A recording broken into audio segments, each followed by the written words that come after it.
าดภูกระแตครับลมแรงมากคลื่นแรง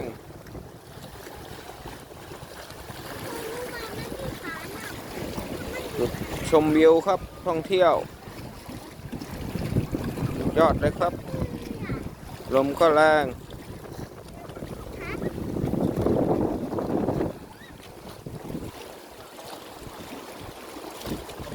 มีแพให้นั่งด้วยอากาศดี